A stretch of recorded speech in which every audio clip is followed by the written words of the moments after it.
거기에 거주하니라. 아멘.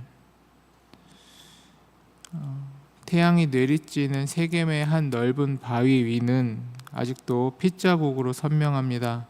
지난 시간에 살펴본 바와 같이 기드온의 아들 여룻바알이 이제 70명을 그 아들들, 이제 어머니는 여러 명이죠. 그 70명의 아들들을 한 바위 위에서 이 처참하게 아비멜렉이 모두를 몰살시켰기 때문입니다. 이것은 권력을 향한 탐욕이 빚어낸 말 그대로의 참극이었습니다. 이 끔찍한 학살의 현장에서 기적적으로 살아나온 한 사람, 막내 아들 요담이 이 숨을 헐떡이면서 세겜이 내려다 보이는 이 그리심산 꼭대기에 올라, 평소 그리심산 꼭대기는, 또 그리심산은 이 축복의 산으로 많이 알려져 있는 이스라엘 전통에서 그러한 산인데, 이 그리심산에서 저주의 말을 하는 이 처지에 있는 요담의 모습이다라고 볼 수 있습니다. 이제 요담이 그리심산에서 저주의 일을 이야기하는 것은 그 당시 이스라엘의 전통에서 저주라고 하여도 그냥 무턱대고 막 저주의 말을 하고, 축복이라 하더라도 무턱대고 막 복의 이야기를 하는 것이 아니라 어떤 비유와 상징, 이야기로서의 어떤 그 의미를 한번 감춰놓고 설명하는 부분들이 그 당시 문화권이 가지고 있었던 이제 멋스러움이고 예술이고 정서다, 이렇게 볼 수 있습니다. 요담이 그리심산에서 한 가지의 이야기를, 비유의 이야기를 들려주는데 그것은 나무 이야기입니다. 그 나무들이 하루는 자신들의 왕을 뽑기 위해서 나섰습니다. 진정한 왕은 여호와 한 분뿐인데 사람들의 빗대서 이야기하는 것이죠. 계속해서 왕을 찾아다니고, 자신들의 왕은 누구인가, 자신들의 짧은 지혜로 자신들의 방식으로 왕을 세우려고 하면 그 왕이 분명한 한계를 가지고 있는데, 그래서 하나님께서 필요에 따라, 원래 하나님 자신이 왕이시고 하나님께서 필요에 따라 위기가 생겼을 때, 전쟁이 필요할 때, 또 리더의 역할이 필요할 때 내가 사사를 세워서 하겠다, 이렇게 말씀하셨지만 이스라엘 백성들은 계속해서 왕을 찾는 이 모양을 이 요담의 이야기에서도 나타나게 되는 것입니다. 이 세 가지 종류의 왕의 이야기가, 왕을 찾아다니는 이야기가 9절부터 13절까지 나오는데요. 첫 번째는 감람나무, 올리브 나무죠. 두 번째는 무화과 나무, 열매를 내는, 무화과의 달콤한 열매를 내는 무화과 나무. 세 번째는 풍요의 상징인 포도주를 내는 포도나무. 이 포도주를 낼 수 있는 포도나무는 1년 만에 되는 일이 아니기 때문에 긴 시간의 풍요와 하나님의 보호하심을 의미합니다. 그러한 측면에 있어서 이 세 나무가 자신의 역할과 이 땅에 자신의 풍요와 하나님께서 주신, 또 백성들을 즐겁게 하게 할 이 열매들을 내야 되는데, 올리브 나무는 기름을 내야 되고, 무화과 나무는 달콤한 열매를 내야 되고, 포도나무는 풍요의 상징으로서, 또 포도주가 여러 의식 속에 얼마나 중요합니까? 그래서 이 중요한 포도주를 내야 한다. 그래서 내가 이걸 어찌 버리고 다른 나무들의 위에 서겠다고 우쭐거리겠느냐라고 이야기를 하면서 그것을 다 왕이 돼 주십시오, 왕이 되게 돼 주십시오, 이렇게 새 나무에게 얘기하는 것을 이 나무들은 다 거절하는 부분들이 나타납니다. 여기서 내가 어찌 나무들 위에 우쭐대리요라고 표현한 이 우쭐대다라는 단어가 재밌는데요. 히브리 단어로 그냥 허공을 떠다니다, 별 의미 없이 돌아다니다, 이런 의미를 가지고 있습니다. 이 왕의 모든 통치가 별 의미 없이 우쭐거린다라는 것이 아니라, 내가 지금 해야 할 진짜 중요한 일이 있는데 왕을 하겠다라고 이제 하나님께서 원하시는 것도 아니고 시키신 일이 아닌데, 내 스스로 또 인간들의 욕심에 따라서 왕이 되겠다라고 나서면 그 자리가 하나님 앞에서 의미 있는 자리가 아니라 그냥 허공을 떠돌듯이 별 의미 없이 돌아다니듯이 그 일밖에 되지 않습니다. 그래서 나는 왕이 필요 없다고 생각하고 왕도 하지 않을 것입니다. 이제 그 얘기를 하고 있는 것입니다.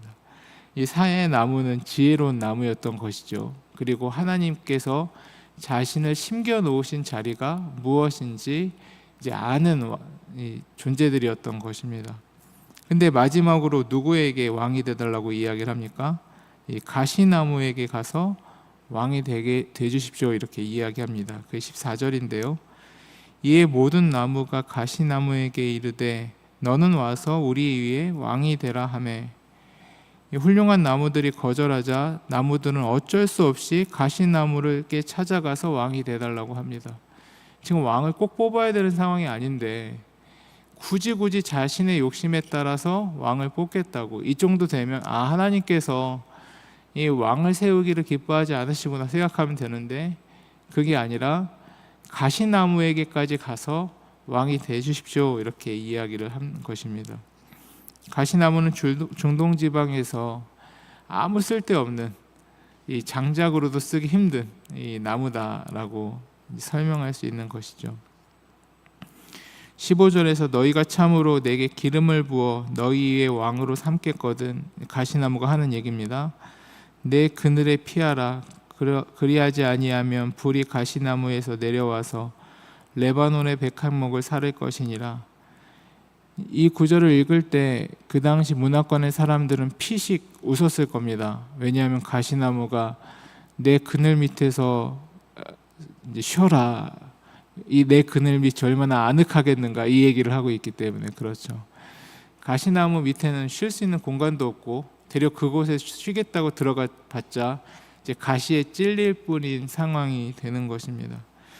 이것이 세상 권력과 하나님께서 기뻐하지 않으시는 왕의 모습이다라고 볼 수 있는 것입니다. 자신이 뭔가 대단한 것처럼 해줄 것이다, 내 밑에 와서 쉬어라 라고 이야기하지만 실상 그곳에는 쉴 만한 그늘이 없고 또 그곳에 들어간들 안락함과 위로와 상처가 회복되는 것이 아니라 되려 더 상처가 생기는 그러한 못된 나무, 잘못된 리더, 하나님께서 기뻐하지 않으시는 사람을 세웠을 때 그러한 모양이 나온다라고 이야기하고 있는 것이죠. 이 가시나무는 되려 또 적반하장으로 내 그늘 안에 쉬지 않는다면, 나를 인정하지 않고 또 나를 배격한다면 이 얘기인 것이죠. 내가 되려 불을 내서 진짜 나무, 가장 고귀한 나무인 백향목 나무를 태우겠다. 이 나라의 근간을, 너희 공동체의 근간을 다 태워버리겠다. 이제 이런 협박을 하고 있는 모습, 전형적인 폭군의 모습을 보여주고 있는 것입니다.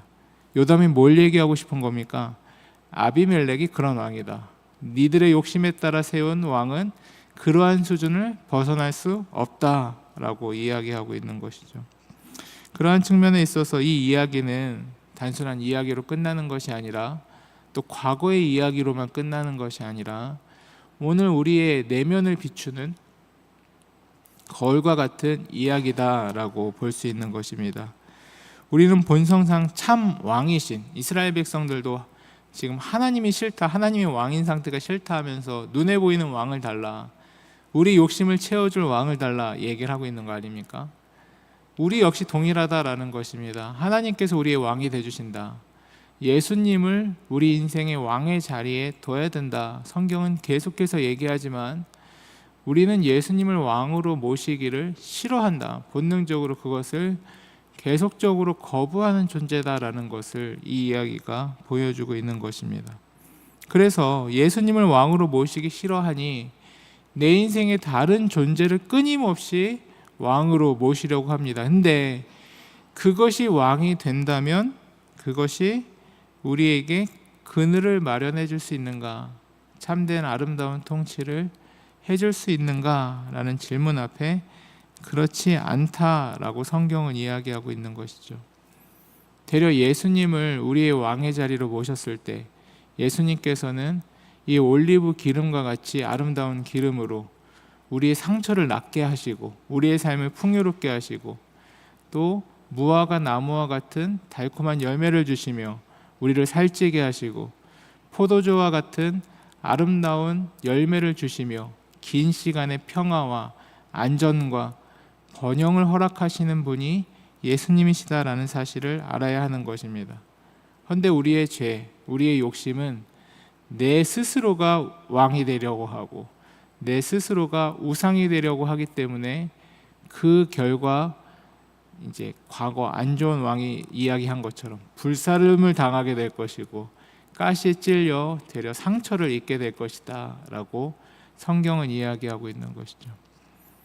근데 참 아이러니하게도 예수님께서 십자가에 못 박히실 때 그 머리에 어떤 왕관을 쓰셨습니까? 이 가시나무 왕관을 쓰시죠. 스스로 가시나무 왕관을 쓰시며 이스라엘 백성들에게 알려주시는 것입니다.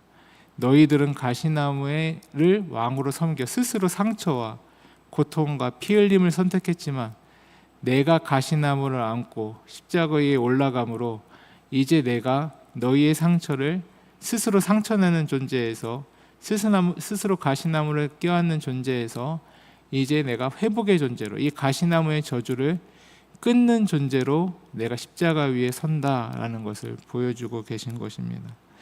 사랑하는 성도님도 오늘 기도의 자리에서 우리는 무엇을 추구하여야 하겠습니까? 예수님만이 우리의 왕이십니다. 그러므로 예수님께서 주시는 참된 올리브 기름, 무화과 열매, 포도나무의 열매를 하나님께서 주시는 것을 충만히 풍족히 누리길 소망합니다. 내가 예수님을 붙잡고 예수님을 섬긴다면 그 풍족함이 나에게 올 것이고 또 우리 각자의 자리에서 이제는 이 세상에 예수님의 이 풍요를 내가 올리브나무의 역할, 무화과나무의 역할, 포도나무의 역할을 감당하겠습니다. 그러한 은혜를 우리에게 허락해 주십시오. 내가 그 역할을 감당할 수 있도록 하나님의 사람으로 세워주십시오. 이 기도의 제목들이 우리 안에 있어야 될 것입니다. 오늘 기도의 자리에서 이 은혜와 이 복을 꿈꾸며 주님과 함께 이 자리로 나아가시는 성도님들 되시기를 주의 이름으로 축원합니다. 함께 기도하시겠습니다.